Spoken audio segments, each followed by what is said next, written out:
My name is Heather Wilmer. I'm 21 years old. On my 21st birthday, Lindsay told our parents to cut off my education until I apologized to her. They agreed without looking at me. I said, "Fine." I went upstairs. I closed the door. At 11 p.m., my room was fully packed. My sister burst in. She screamed, "Retract what you sent, now!" My mother followed, white as paper. "Heather, what did you send?" What they didn't know, my grandmother had been watching. Before she died, she made one phone call. That phone call was about to take everything Lindsay had stolen and give it back with interest. That was the shape of my 21st birthday. Before we go further, I want to say one thing. If you've ever been the quiet one in a loud family, the one they called dramatic, the one whose wins got explained away, stay with me. This story takes turns. I promise every turn is earned. So let me take you back. Let me take you back to the living room of my parents' house on Benefit Street in Providence. There's a wall there. On that wall, my sister's diploma hangs in oak, her NYU acceptance letter, her magazine feature, her photo from the Iowa Writers Workshop open house, 5 frames in a tidy row, and 1 empty frame. My mother bought the empty frame when I was 12. She said it was for my first big moment. That was 9 years before my 21st birthday. The frame was still empty. My sister's name is Lindsay. She was 26 the night everything broke. She was born first, and in our house, that meant she was born right. My mother used to say Lindsay could write before she could walk. Then she'd smile and add, "Heather needed more time." I always wanted to ask, more time than what? But you don't ask in a house like ours. You learn the rhythm. You learn to nod. You learn to say your sister's essays are wonderful. You clap when she reads them at dinner. I clapped for 9 years. Here's what nobody in my family ever understood. I wasn't slow. I was watching. When I was 9, Lindsay won her first writing award, a state essay contest. The organizers invited both winners to read their pieces at a luncheon in Boston. Lindsay got stage fright the morning of. She threw up in the kitchen sink. She couldn't read. My mother had me memorize Lindsay's essay in 40 minutes. In the car. I read it on stage in front of 300 people. In Lindsay's voice. Nobody thanked me. My mother said on the drive home, "Heather is good at copying. Lindsay is the real writer." I was 9. I remember looking out the window and thinking, copying is not the same as saying something first. I started writing at 7. Poems first. Little scenes. Arguments I couldn't have out loud. I kept them in a notebook under my mattress. My grandmother was the only person who knew. My grandmother's name was Harriet Ashford. She was the loudest, sharpest, kindest woman I ever knew. She had published 2 novels in her 30s. She read everything I wrote, every single thing. From the time I was 8 years old. When I was 17, I wrote her a poem. It was called For My Grandmother's Hands, 14 lines. I gave it to her on her birthday. She read it once, then twice. Then she put the paper down. "You have it, child," she said. "Your voice is small now, but it is yours. Don't ever let anyone take it." I nodded. I didn't know what she meant. I understood 2 years later. My grandmother died in May of 2023. A stroke. Sudden. I was 19. The family gathered for the funeral. My mother gave a speech. My sister read one of Harriet's own poems at the podium. I sat in the back row. I didn't say anything. The morning after the funeral, my grandmother's attorney read the will out loud in the dining room. Trust fund, $240,000, split 50-50 between the 2 granddaughters, to be released at age 25, standard language. Nothing unusual. My mother signed the paperwork without reading it. "Mother kept it simple," she said. Of course she did. Nobody asked me anything. The attorney's name was Vivian Thorne. I saw her for maybe 3 minutes total. She shook my hand once. She did not say a word about any clauses. I forgot about her. Until she called me 31 months later. 3 months after the funeral, in August, I was in the library at Brown, flipping through a magazine called The Atlantic Voices, a small literary journal. I was killing time before a seminar. On page 34, I found my poem. The title had been changed. For my grandmother's silence. That was the first thing I noticed. My grandmother was never silent. Not one day of her life. The byline said Lindsay Wilmer. I read it 4 times. 14 lines. My lines. My grandmother's hands. My memory. Someone else's name at the bottom. I sat in that library for 20 minutes. I didn't move. Students walked past me. A security guard asked if I was okay. I said yes. I watched him walk away. Then I did something strange. I walked to the reference desk. I asked the librarian for the publication's editorial contact information. She printed it for me. 3 addresses, a phone number, a staff list. I folded the paper. I put it in my wallet. I kept it there for 2 years. Here's what I did next. I didn't cry. I didn't call anyone. I didn't go home and throw a plate. I closed the magazine. I walked back to my dorm. I opened my laptop. I made a new folder. I named it evidence_01. I pasted in the original poem. Timestamp, August 14th, 2023, 4:18 p.m. Then I made another folder. I renamed every file I had ever written, going back 3 years, every draft, every fragment, every email where I'd sent my writing to a friend or a professor. It took me 4 hours. When I was done, I sat on my bed. I looked at the ceiling. I thought about my grandmother saying, "Don't let anyone take it." That was the day I stopped being a sister. I became a witness, and I had no idea how long I would have to watch. I want to stop here for a second, because what happens next is a long road. I did not react. I did not confront Lindsay. I did not tell my mother. I did not post about it. I did not cry into my pillow. I planned. The women in my family were taught to be pleasant. My grandmother used to say that was our curse. She told me once, over tea, the women who survive this family are the ones who learn to build while everyone thinks they're sewing. So I built. In January of 2024, I signed up for a seminar at Brown with a professor named Nathaniel Croft. He was 61. He had published in the New Yorker, Granta, the Paris Review. He was not easily impressed.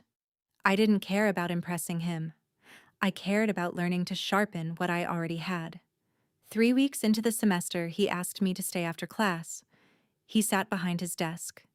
He slid a copy of The Atlantic Voices across to me. August 2023 issue. Already open to page 34. "Have you ever published under another name?" he asked. I didn't breathe. He tapped the poem. "I've been reading your essays for 2 weeks. Then I read this again over the weekend. It's the same voice. Whose name is on it?" I told him everything in 48 minutes. He didn't interrupt once. When I was done, he took off his glasses. He rubbed his eyes. He said 4 words. "I know who you need to meet." Then he said one more thing. "Heather, I've taught for 34 years. I've seen this before. Twice. Once it went to court. Once it did not. The ones that went to court. The students did one thing the ones who settled didn't do." "What?" I asked. "They built their case for a year before anyone knew they were building." He handed me a legal pad. "Start with dates. Every date you can remember. Every file. Every conversation. Every time your sister was alone with your laptop. Every essay you turned in. Every time you showed her something. Don't trust your memory. Write it all down." I wrote for 2 hours after I left his office. By the time I stopped, I had 51 entries. going back to middle school. A week later, I was on a Zoom call with Professor Vivienne Holloway. Vivienne is the director of the Iowa Writers Workshop. She's 58, precise, warm when she wants to be, merciless when she needs to be. She had known Nathaniel since graduate school. He trusted her completely. On our first call, she asked me to share my Google Docs history. I did. She read silently for 20 minutes. Then she looked up. "Your sister applied to Iowa 6 months ago," she said. "Her writing sample is yours. Word for word. We were about to accept her. Give me a week." I couldn't speak. "Breathe, Heather. You're not crazy. You were right." A week later, Iowa put Lindsay's application on hold, indefinitely. Lindsay never knew. She told my mother she was on the short list. My mother bought a bottle of champagne for when the letter came. It never came. By the spring of 2024, I had 3 things I'd never had before: a witness with credentials, a top-tier graduate program willing to believe me, and something close to a plan. I also had Sophie. Sophie Ashworth was my best friend at Brown. We met freshman year in a playwriting class. Sophie was the kind of person who noticed what other people thought they were hiding. In December of 2023, Lindsay had visited our parents' house over the holidays. She borrowed my laptop one evening. Sophie was visiting too. She quietly took screenshots of the file names Lindsay was opening.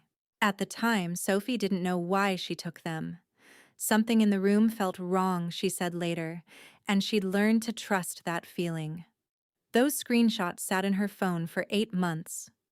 When I finally asked to see them, she sent everyone inside an hour. Files from my drafts. Opened, copied, renamed. One file she had copied was called grandma_essay_draft_V3. I had written it the week before my grandmother's funeral. Lindsay had opened it the evening of December 23, 2023, 22 minutes after my grandmother's urn was first placed on the mantel. Sophie looked at me across her kitchen table in Pawtucket. "You should have told me a year ago. I didn't want to make you carry it." "I was already carrying it. You just weren't there to see." She poured me more tea. We sat for an hour. We didn't talk. I gave her a spare key to my dorm the next week. She gave me a spare key to her apartment. "Anytime," she said. Forever. I started using her address in September of 2024. I opened a P.O. box at Brown too. Every important piece of mail I expected would arrive at one of those 2 addresses. Never at my parents' house. Every important piece except one. I'll get to that. The other thing I started doing in the fall of 2024 was recording. Rhode Island is a one-party consent state. If you're part of a conversation, you can record it without telling the other people. I checked with a lawyer before I pressed record the first time.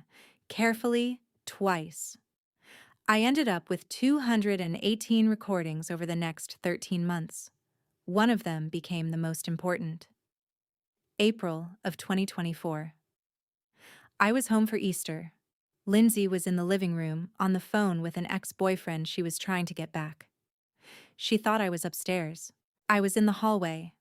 Phone in my hand. Microphone on. She said, "Heather never reads her own essays after submission. I borrow them. It's fine. She won't notice." Then she laughed. "She never does. Our mother thinks it's cute that she's oblivious." Then she said something else. Something I didn't use until months later. "Besides, Mom helped me workshop the last one. She doesn't think Heather is a real writer either. Mom said Heather just has a cute little hobby." I saved that file 3 separate times that night. I transcribed it the next morning. That was the moment I knew. My mother wasn't just blind. She was a co-author of the theft. I played that recording exactly once, a year later, in the office of a federal postal inspector. Nobody laughed then. By Christmas of 2024, I had a full scholarship offer to the Iowa Writers Workshop. I had a mentor who believed me. I had a friend hiding my mail. I had over 200 recordings. My sister thought I was fragile. I let her. I want to pause here for a second. If you're still with me, hit subscribe. I'm not going to ask you again, because the rest of this story gets heavy and I don't want to break the flow. Let's keep going. In February of 2025, Nathaniel Croft walked me across campus to a building I had never noticed, a small brass plaque on the door, Pro Bono Legal Clinic. He introduced me to Bradford Kellerman, 49, gray beard, soft voice, intellectual property, and federal mail fraud. He had the exact kind of calm that comes from winning a lot of cases quietly. He listened for 2 hours. He read through my evidence folders for another hour. Then he took off his glasses. He folded them on the desk. You have more documented evidence than most of my paying clients. How long have you been keeping this? 18 months, I said. Good. He asked me one more question before I left. Do your parents control your mail? I didn't answer fast enough. He wrote it down. He asked me another question I wasn't expecting. Has anything ever gone missing? Anything addressed to you? Ever? Even something small? I thought about it.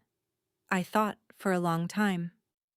When I was 16, I said. I applied to a summer writing workshop at Bread Loaf. I never heard back. My mother said they probably didn't have room. Kellerman wrote that down too. 3 weeks ago, I added, a brown envelope from Columbia University. I saw it on the hall table.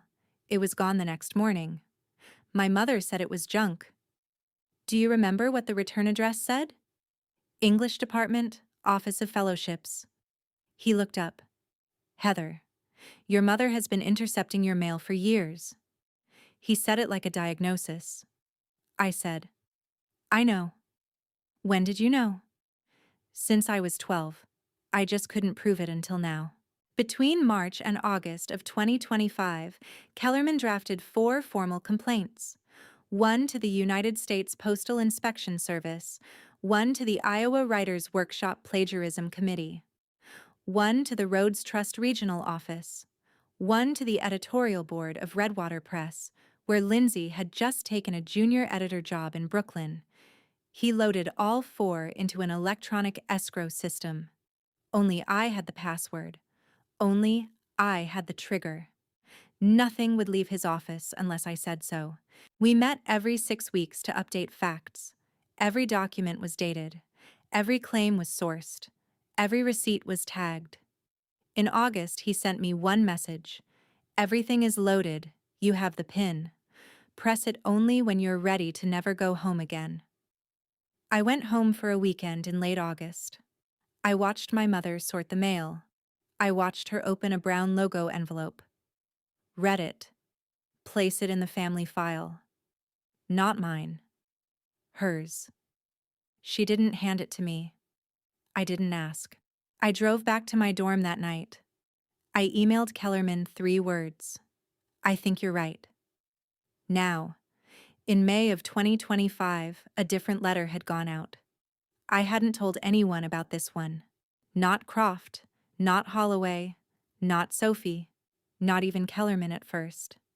Back in June of 2024, I had quietly submitted an application for the Rhodes Scholarship. Regional application, New England. I had asked Professor Croft to write one of my recommendation letters. He said yes, without hesitation. He didn't ask why I hadn't told my family. A year later, in May of 2025, I found out I had made it to the regional finalist round. The Rhodes Trust sent me a confirmation by email. They also sent a printed letter, by mail, to the address on my application. That address was my parents' house. Here's where I want to be honest with you, because you deserve it.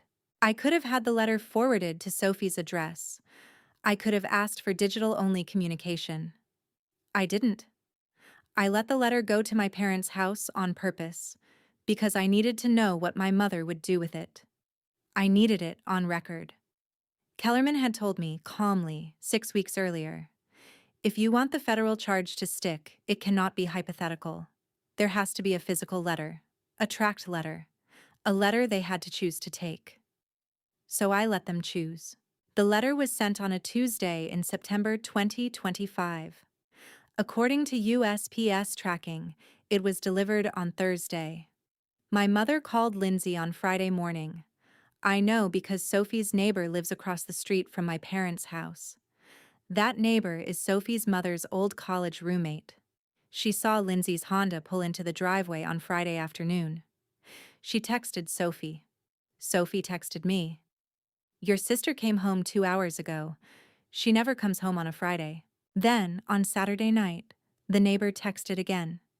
Chimney's been going since 7. Who burns a fire in September? I drove home on Sunday. My mother hugged me at the door. She smelled like smoke. Welcome home, sweetie. Any mail for you this week? Nothing important. Just junk. I nodded. I went down to the basement. My father had a small fireplace there. He used it for what he called thinking nights. The grate was still warm. Inside, I found a small pile of ash. Fresh. I took a pair of tweezers from my father's toolkit. I knelt down. I gently lifted the pieces. One scrap hadn't burned. 2 centimeters by 3. One corner had the Rhodes Trust logo. Faint, but clear. The other side had 4 words, written in my mother's handwriting. Don't let her see this. Paige needs it more. Paige was Lindsay's childhood nickname. Only 3 people in the world still called her that. My mother was one of them. My hand did not shake. That surprised me. I had been expecting this moment for a year. I had just never imagined it would look this small. I went upstairs. I took 12 photos of that scrap from 12 different angles. I scanned it. I sent the scans to Kellerman at 1:14 a.m. I sent copies to Sophie, to a personal cloud my mother did not know existed. Kellerman replied in 4 minutes. This is your kill switch. When do we press it? I typed one date. October 22nd, my birthday. He wrote back. Understood. Happy early birthday, kid. I want you to imagine something. Imagine knowing the date your life will change. Imagine knowing who will be in the room. Imagine knowing what songs will be playing, what food will be on the table, which chair your father will sit in. Imagine getting to choose the time. I chose 10:45 p.m. Between the ashes in September and the dinner in October, I kept going home for weekends. I smiled. I talked to my father about the weather. I let my mother brag about Lindsay's new job at Redwater Press. I sat at dinner and ate pasta. One evening in early October, Lindsay came home for a visit. She told the whole family she had just been awarded a $25,000 grant from the National Endowment for the Arts. For the essays I've been working on, she said. My mother cried. My father poured champagne. I said, That's wonderful, Lindsay. Really? She looked at me for a second, looking for something. Resentment. Weakness. Anything she could use. I gave her nothing. She turned back to my parents and kept talking. In my bedroom that night, I added the NEA to my list. I was already packing. 2 days later, Lindsay's fiancé, Jonathan, came to the house for dinner. I had only met him twice. He was 29, an architect. He had kind eyes. He asked questions and actually listened to the answers. After dessert, I helped him carry plates to the kitchen. He looked at me and said, Your sister doesn't really talk about you much. No, I said. I imagined she wouldn't. He laughed. Then he stopped. Is there something I should know? I looked at him, fully, for the first time, and I said, Not from me, not yet. He held my gaze. He nodded. He put the plates in the sink. Then he said, When you're ready to tell me, you can find me. He handed me his business card. I put it in my wallet, behind the piece of paper with the Atlantic Voice's contact information. 3 weeks later, I would put his address on a manila envelope. On October 20th, 2025. I finished packing the last of 3 Navy Samsonite suitcases. I had bought them in July with my own debit card. Kept them in the back of my closet under old blankets. I had moved everything important into them in pieces, over 2 months. Laptop, charger, passport, Iowa offer letter, printed. The green leather notebook my grandmother had given me, now holding the ash scrap in a plastic sleeve. The walnut box she had sealed with red wax, still unopened. A backup drive, my social security card, 3 suitcases, 1 life. On October 21st, I shipped a bigger box to Sophie. I labeled it, Forward to Iowa on October 23rd. She confirmed it in the afternoon. I also mailed 2 other packages that day. One went to Celeste Beaumont, editor-in-chief at Redwater Press, her office address, marked confidential. One went to Jonathan Merritt, no return address, marked personal. I did not open those packages in front of anyone, not even Sophie. Kellerman had warned me. Once those go out, you have 48 hours before the story writes itself. I booked an Uber for 11:30 p.m. on October 22nd. Destination: Sophie's apartment. My flight to Iowa City was the next afternoon. I went to sleep that night the way people go to sleep before surgery. Not peaceful, not afraid, just ready. October 22nd, 6 p.m. My mother made a roast chicken. My father poured wine. Lindsay arrived 15 minutes late and did not say hello to me. My mother brought out a cake at 7. Vanilla. She still did not know I hated vanilla. 21 candles. I blew them out. I didn't make a wish. 21, Heather, my mother said. It feels like yesterday. It feels like a long time to me, actually. That was the first edge. Lindsay put her fork down. She cleared her throat. Before we do gifts, I need to bring something up. My father didn't look at her. He didn't look at anyone. He kept stirring his coffee, round and round, with a small silver spoon. Heather has been saying things about me, to her professors, to people at Iowa. I don't know where she's getting it, but it's hurting my career. I've tried to handle this quietly. It isn't working. My mother turned toward me. Is this true? I didn't answer. Lindsay kept going. She needs to publicly apologize, or there need to be consequences. I'm tired of being dragged into her drama. Douglas? My mother said. What do you think? My father stirred his coffee. Whatever you think is best, Charlotte.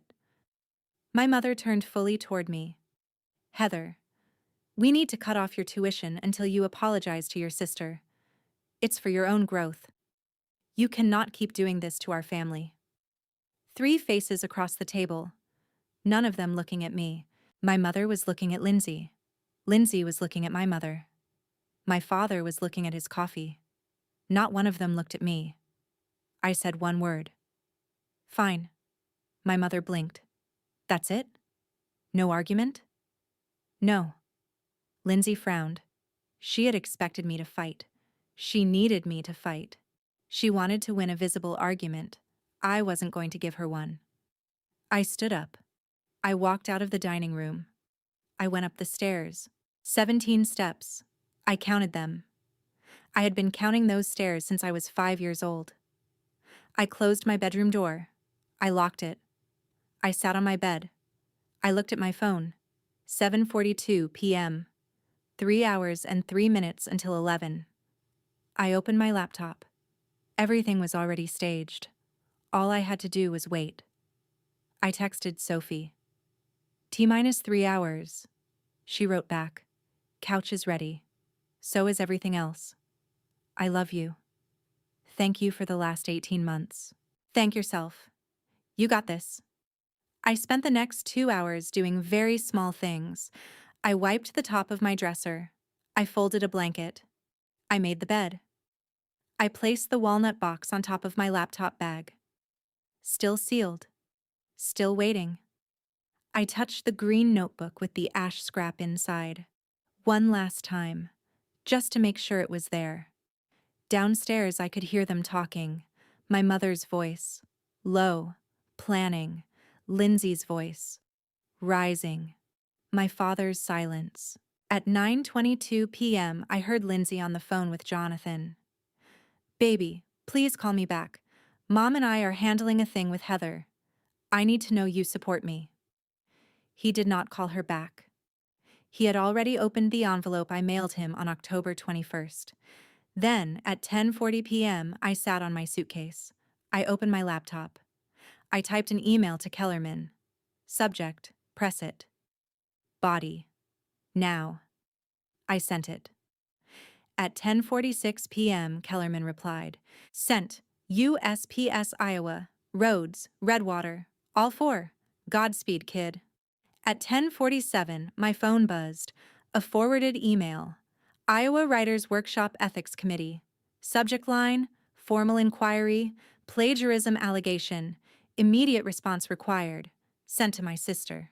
Copied to me. Because I was the complainant. At 10:50 p.m., a second buzz. Rhodes Trust. At 10:51, Redwater Press. At 10:52, the USPS Inspection Service. At 10:52 p.m., I heard my sister scream from downstairs. It was the kind of scream that made the floor shake. I closed my laptop. I looked at the door. I counted to 6. Lindsay came up the stairs like a wave. My door shook. Not a knock, a kick. She kicked it twice. I unlocked it. She shoved it open so hard it bounced off the wall. She stepped in. She saw 3 suitcases against the wall. She saw my laptop on the bed. She saw me. Her face was white. Retract what you sent, now. I didn't answer. Retract what you sent, now. My mother came up the stairs behind her. She stopped in the doorway. Her hand went to her chest. Heather, she said. What did you send? I opened the laptop. I turned the screen toward her. 4 subject lines, all delivered in the last 7 minutes. United States Postal Inspection Service. Federal investigation opened. Mail fraud allegation. Iowa Writers Workshop Ethics Committee. Formal inquiry. Plagiarism. Rhodes Trust New England. Confirmation of active finalist status. Heather Wilmer. Redwater Press Editorial Ethics. Urgent review. Lindsay Wilmer. Writing samples. My mother read the first one. Her knees gave out. She went down slowly, the way a building comes down after the supports are already gone. She ended up sitting on the floor in the doorway of my childhood bedroom. Lindsay grabbed her phone. She dialed. She put it to her ear. She was shaking so hard she had to hold the phone with both hands. Jonathan. Jonathan, please. Something's happened. Please call me back. She called 3 times. He didn't answer any of them. She didn't know yet. He had stopped answering 3 hours earlier. Downstairs, I could see my father through the hallway. He was still in his chair. He was looking at the floor. He hadn't moved. He knew.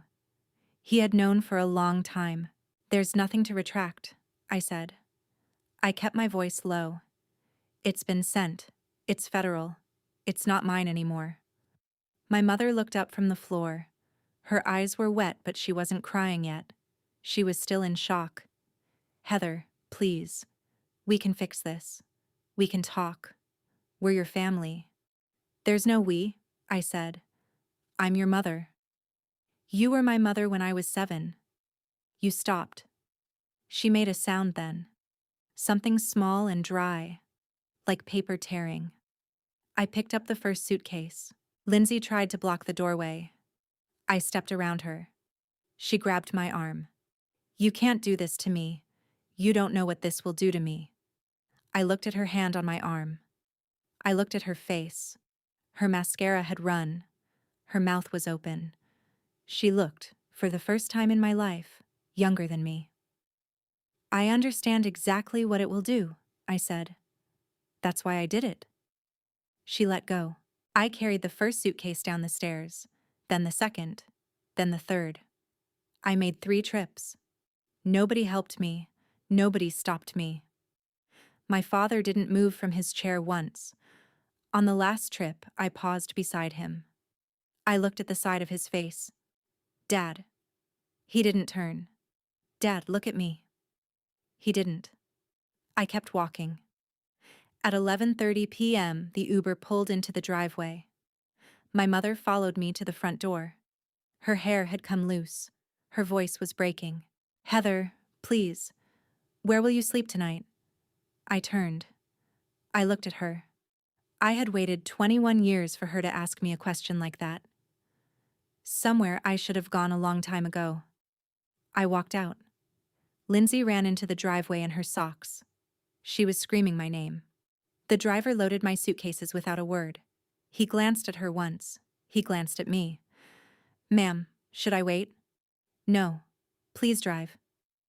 I got in. I closed the door. The car pulled out of the driveway. My sister was still screaming in the yard. My mother was on the floor in the hallway. My father was staring at nothing. I did not look back. I had been looking back for 21 years. I was done. I woke up the next morning on Sophie's couch in Pawtucket. She made coffee. She handed me a mug. She sat down next to me without saying anything. I checked my phone. 53 missed calls. 31 texts. I read 3 of the texts. Then I blocked every number in my family. One text was from a number I did not recognize. 6 words. I got the envelope, thank you. I stared at it for a long moment. Then I saved the number under a new contact name, J.M. I blocked it too, not in anger, in closure. My email had one message, from Kellerman, sent at 6:42 a.m. They're awake now. Stay off social media. Talk to no one except me. Iowa wants to schedule your orientation. You're safe. Sophie finally spoke. What do you want for breakfast? Anything that isn't vanilla. She laughed. I laughed. It was the first time I had laughed in a year. I flew to Iowa City the next afternoon. Professor Holloway met me at the arrivals gate. She didn't say anything profound. She just took one of my suitcases. She said, "Let's get you home." And she walked me to her car. Home. That was the first time in my life anyone had used that word to mean a place where I could rest. The collapse started 6 days later. On the following Monday, Celeste Beaumont called Lindsay into her office. Celeste was the editor-in-chief at Redwater Press. The HR manager was already waiting. Celeste slid a folder across the desk. Bring your building ID, she said. Clean out your desk. You have 30 minutes. Lindsay had been at Redwater for 11 months. She had received an $18,000 signing bonus, based on writing samples she had not written. Those same samples had appeared, word for word, in my Google Docs 2 years earlier. Redwater's legal team sent Lindsay a formal clawback demand the same afternoon. Her literary agent dropped her by the end of the week. The agent also demanded the return of a $7,500 advance. The Association of American Publishers added her name to a confidential do not hire list on Friday. By the end of the week, Lindsay had no job and no future in publishing. Not for a year. Not for 5 years. Forever. That was Tier 1. The next Tuesday, Iowa's registrar sent her a formal notice of candidacy termination. $28,500 in stipend money, due back in 60 days. Failure to comply would result in civil action. On November 5th, the National Endowment for the Arts sent her a rescission letter. $25,000 in grant funds to be returned, plus $3,200 in legal processing fees. On November 12th, the Atlantic Voices posted a public correction online. The magazine listed the original poem, the original author, a brief apology. Authorship disputed. Original author identified as Heather Wilmer. The publishing industry in New York saw the correction by noon. By evening, a literary magazine in Boston had quietly pulled a second essay Lindsay had submitted. By the end of the week, there wasn't a single editor in Manhattan who didn't know.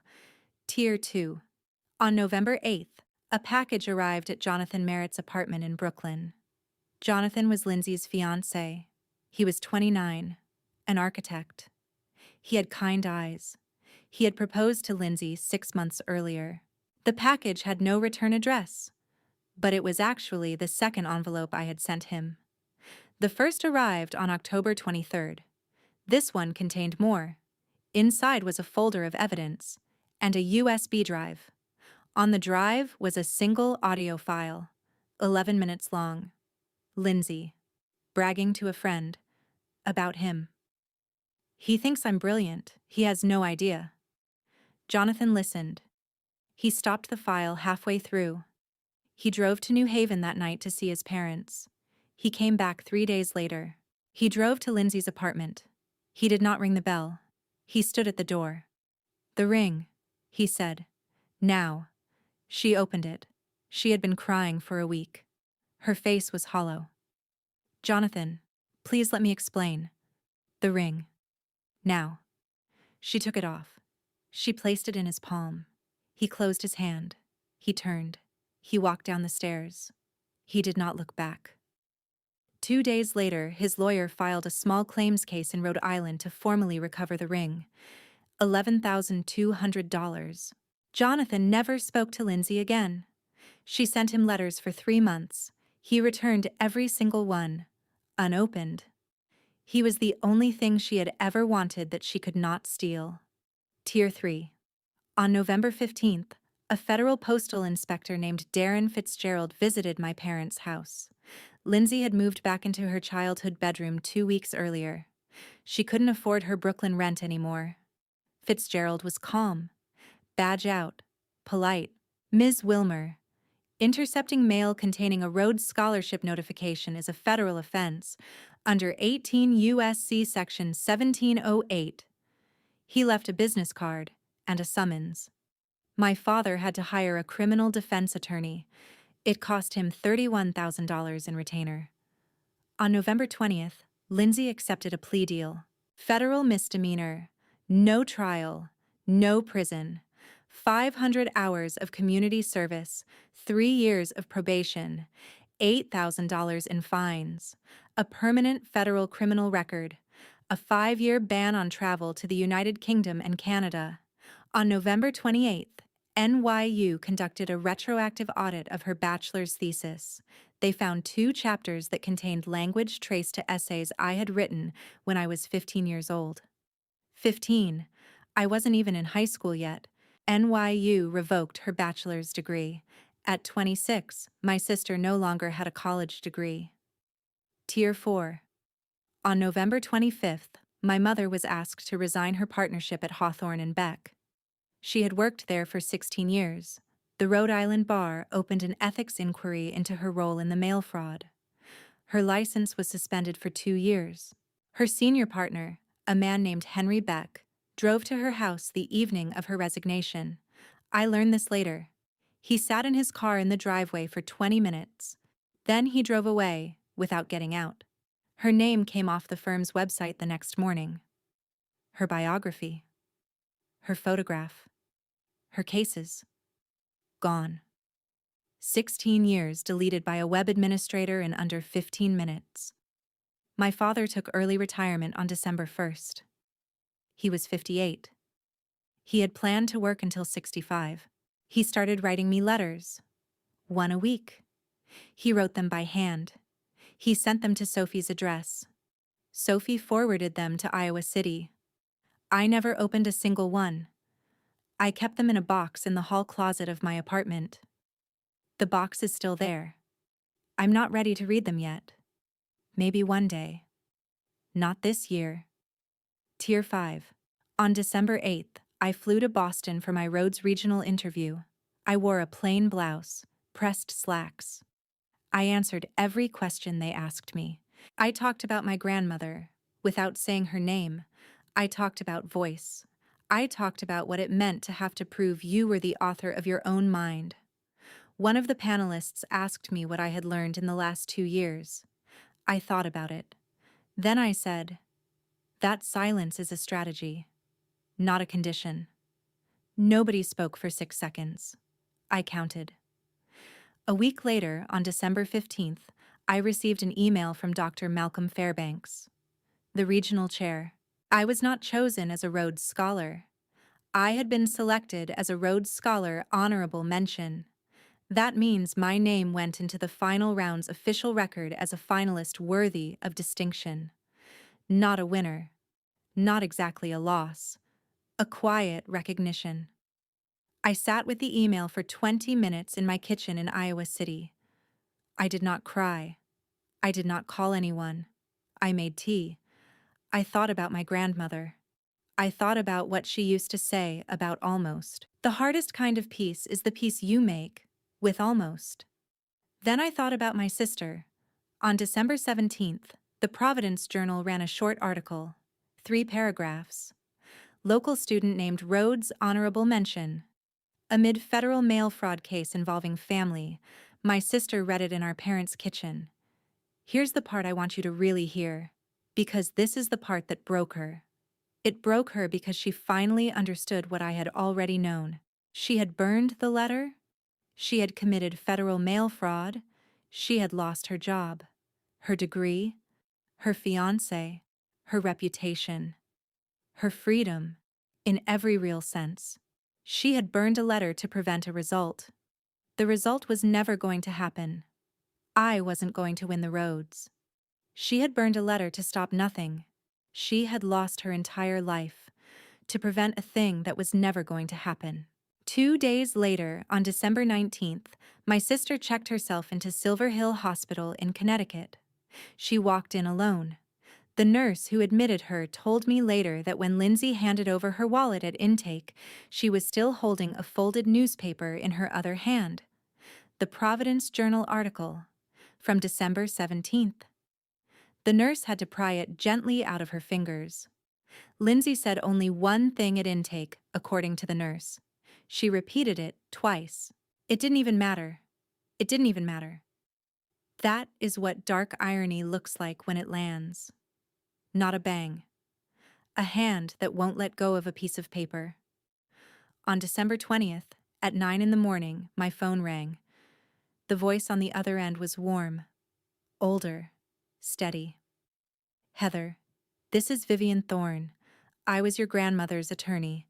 I'm calling because a clause in her trust just activated, and I need to speak with you about it. I sat down at my kitchen table. Your grandmother rewrote her will in March of 2023, 2 months before she passed. She added what we call a morality clause. It states that if either of her granddaughters is convicted of fraud or a federal crime involving dishonesty before the age of 30, that granddaughter's share of the trust transfers to the other. She paused. The full $120,000 is yours. It will be deposited into the account on file by end of business on the 22nd. I couldn't speak. There's one more thing she wanted me to tell you. She asked me to read the clause back to her 3 times. She wanted to make sure I understood exactly who it was protecting. I asked her who. She said your name. She spelled it. When did she start to suspect? I asked. January of 2022. She found one of your short stories on your sister's NYU course page, under your sister's name. She called me the next week. 2 years before I even knew. My grandmother had been building a shield for me 2 years before I knew I would need one. Heather, there's one more thing, Vivian said. Your grandmother left you a message. She asked me to deliver it verbally, not in writing. I held the phone tighter. She said, and these are her words. Tell her the box is not a gift. It is a handoff.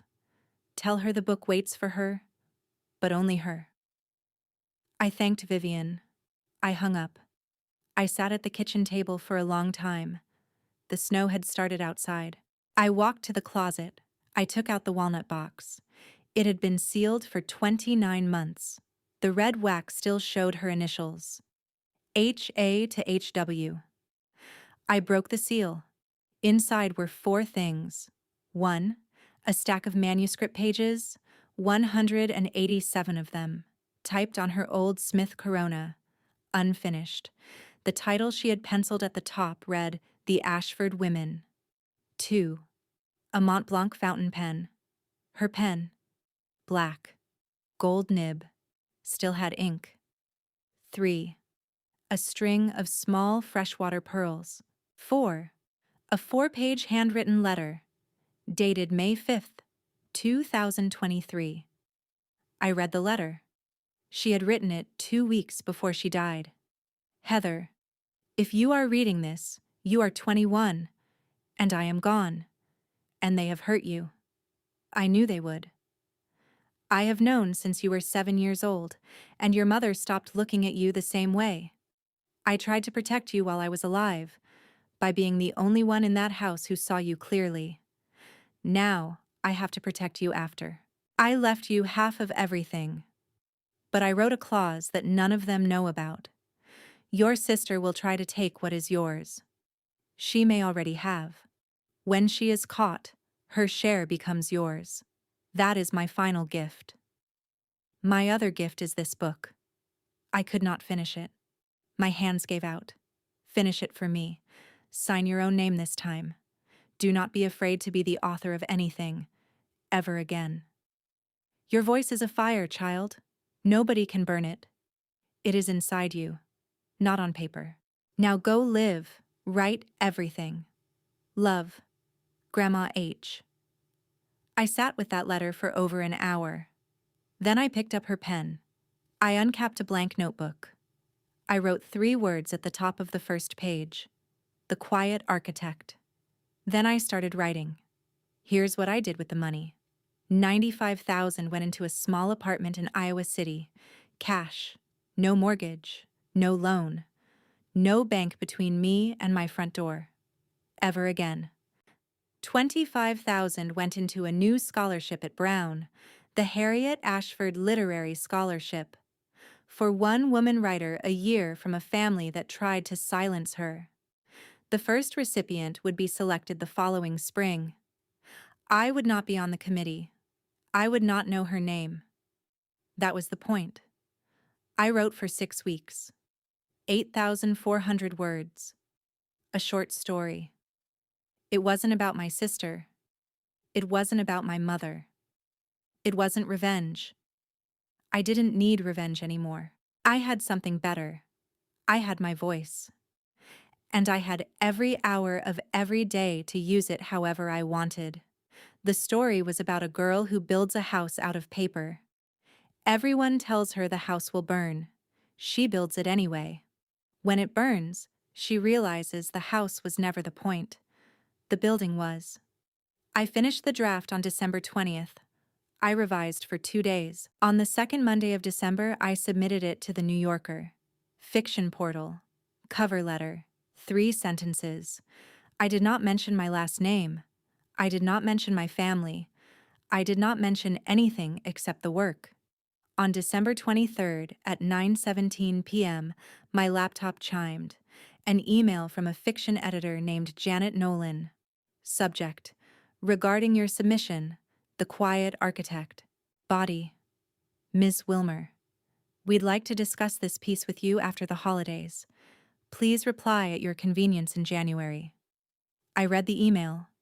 I didn't open the reply. Not that night. I would. In January. But that night, I wanted to sit with the fact that I had written something. Under my own name. With my own voice. For the first time in my life. Nobody was going to read it before I was ready for them to. I closed the laptop. I went into the kitchen. I boiled water. I pulled out an Earl Grey tea bag. The kind my grandmother had drunk every morning for 60 years. I carried the mug to the window. I sat on the ledge. The snow was falling on an empty street in Iowa City. It was falling on a street my grandmother had never seen. It was falling on a life she had built for me, quietly, before I ever knew I would need it. My sister was in Silver Hill. My mother was suspended. My father was writing letters to an address I had not given him, hoping someone would forward them to me. Someone did. I had not opened any of them. I would. In a year. Maybe longer. Tonight, there was only me. A cup of tea.